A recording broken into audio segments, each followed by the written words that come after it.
In the last video, we have been covered the chapter of the antibiotics and the sulfonamides. Now we will discuss our next chapter, that is anti-tuberculosis.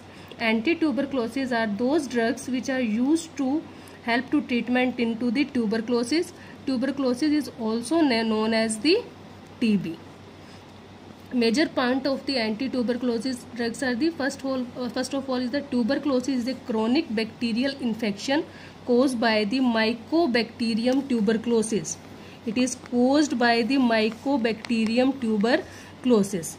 Major site for the infection: lungs, brain, bone, liver and kidney. The bacteria contain unusual cell wall. The cell wall contain high lipid which in hydrophobic cell wall. Hydrophobic means lipid loving and hydrophilic means water loving. So the bacteria has the hydrophobic cell wall. Waxy coating on its wall due to the presence of the mycolic acid. So discussion about the mycolic acid we will discuss later in the mechanism of action of the isoniazid. Because of these bacteria are the resistance of the alcohol, acid, alkali and the disinfectants.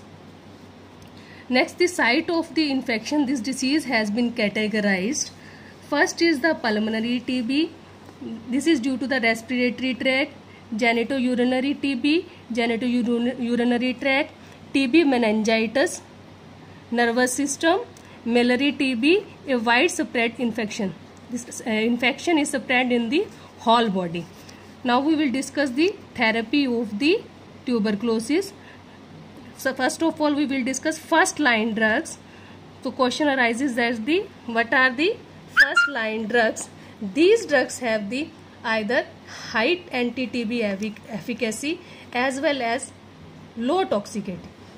First line drugs are those drugs which have anti-TB efficacy is very high and the low toxicity.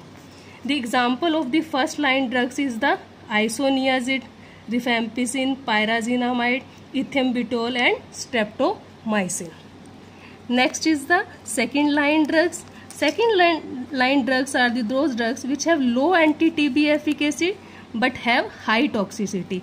First line drugs are those drugs which have high anti-TB efficacy and the low toxicity, but the second line drugs are the low anti-TB efficacy, high toxicity. This is the difference between the first line and the second line drugs. The example of the second line drugs: first is the ethionamide, prothionamide, cycloserine, para-aminosalicylic acid.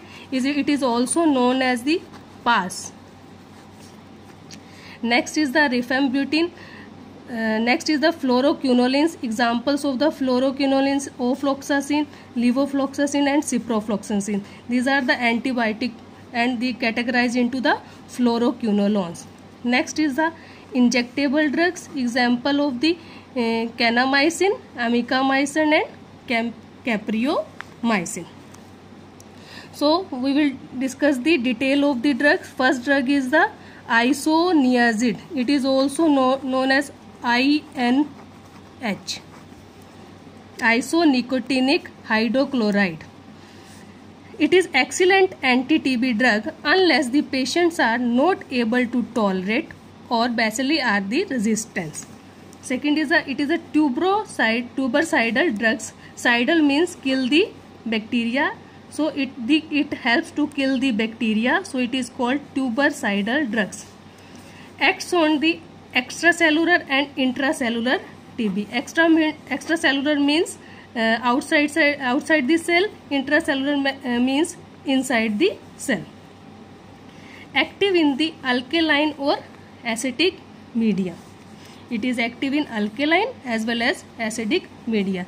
Mechanism of action of the isoniazid: it inhibits the synthesis of the mycolic acid. Mycolic acid is a protein which helps to grow into the microorganism.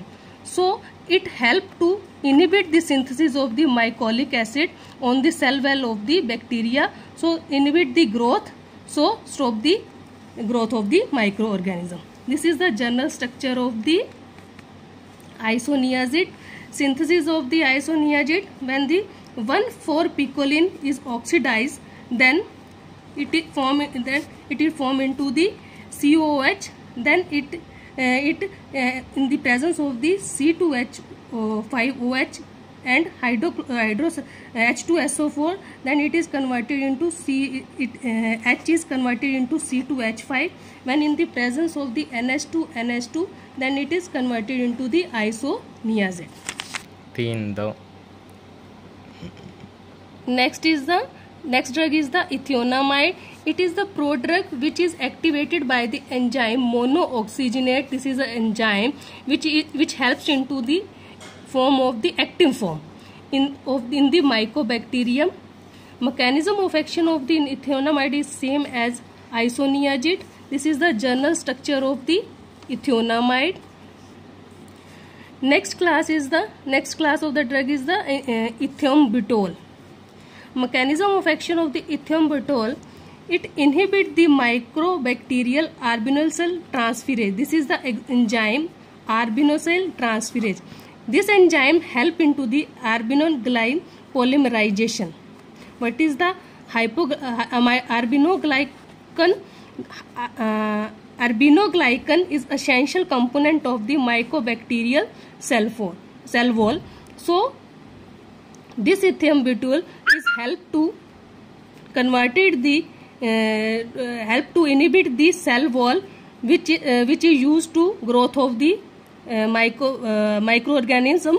So this is helped into the cell wall synthesis inhibitor. This is the general structure of the ethambutol. Next structure is the pyrazinamide. It is active into the acidic media. The structure of the pyrazinamide is this one.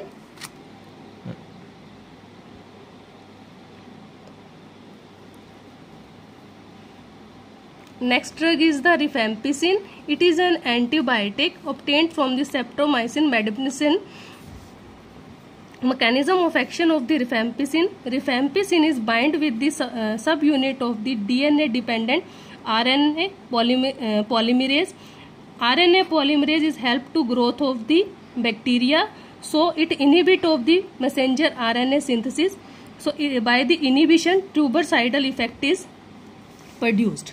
This is the general structure of the rifampicin.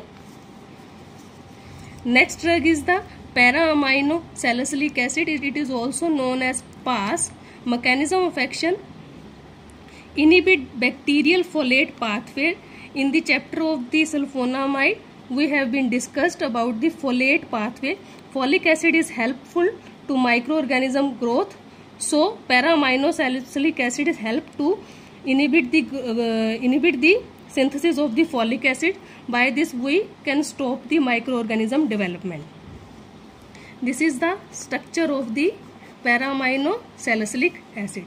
Synthesis of the para-amino salicylic acid: anthranic acid is when it is present into the nitric acid and sulfuric acid. This one produced. Then NaNO2 HCl H2O. Then it is here is the OH produced. When this one has been the reduction, the para-amino salicylic acid has been synthesized. So students, this is the first line drugs of the anti-tuberculosis. Thank you.